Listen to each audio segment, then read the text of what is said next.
Hello, Premier John Horgan here on the traditional territory of the Lekwungen-speaking people, the Esquimalt and Songhees First Nation.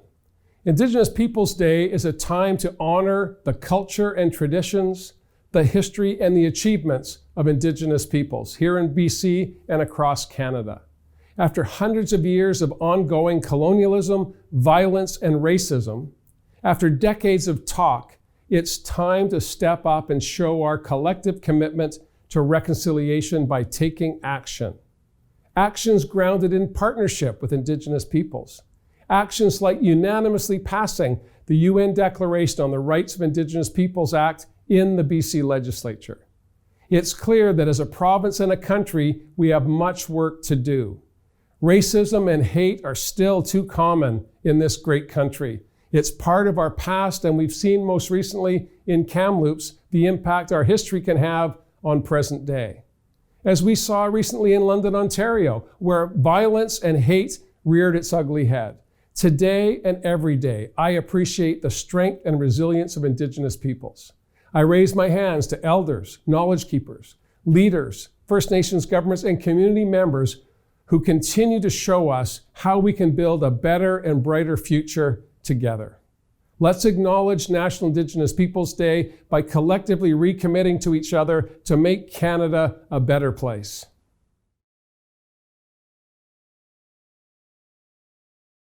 Assalamu alaikum to Islam Unravelled, and I want to thank you for your anti-racism initiative and today's event around the hidden history of First Nations people.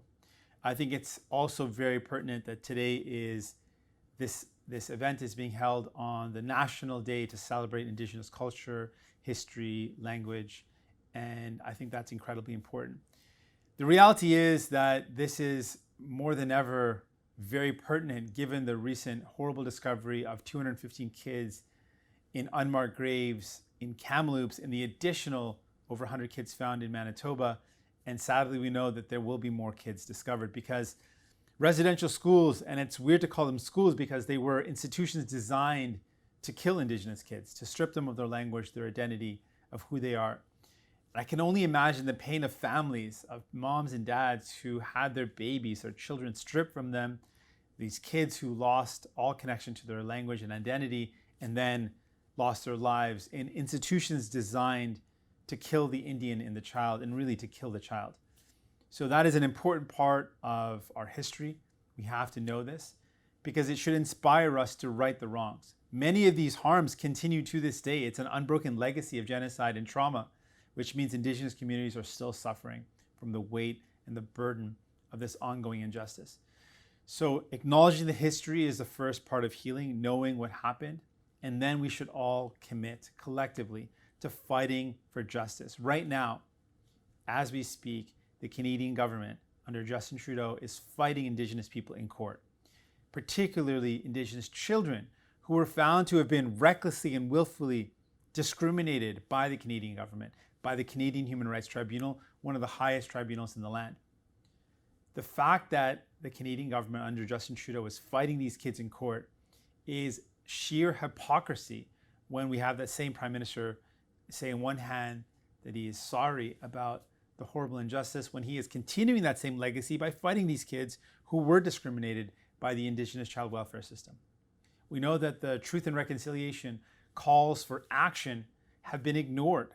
This government has been in power for 6 years and they failed to implement the vast majority of those calls to action, many of them which would actually have us walk the path of justice. So today's event is very important.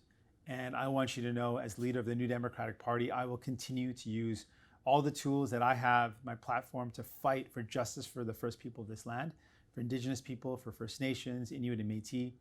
They deserve justice. And as a starting point, implementing the calls to action, stop the fights against Indigenous kids in court, and start walking the path of reconciliation with a true priority on making sure Indigenous people have access to clean drinking water, access to healthcare, equal funding, and a future that is based on a partnership where the federal government works in partnership, recognizing the inherent treaty rights, inherent rights of Indigenous people, so that we can build a more prosperous, brighter future where Indigenous people are not subject to injustice, but walk the path of justice and freedom. That's a path that I want to walk, and I'm committed to making that happen. Thank you again for holding today's event. I'm honored to be able to share a couple words with you today. Thanks so much. Assalamu alaikum.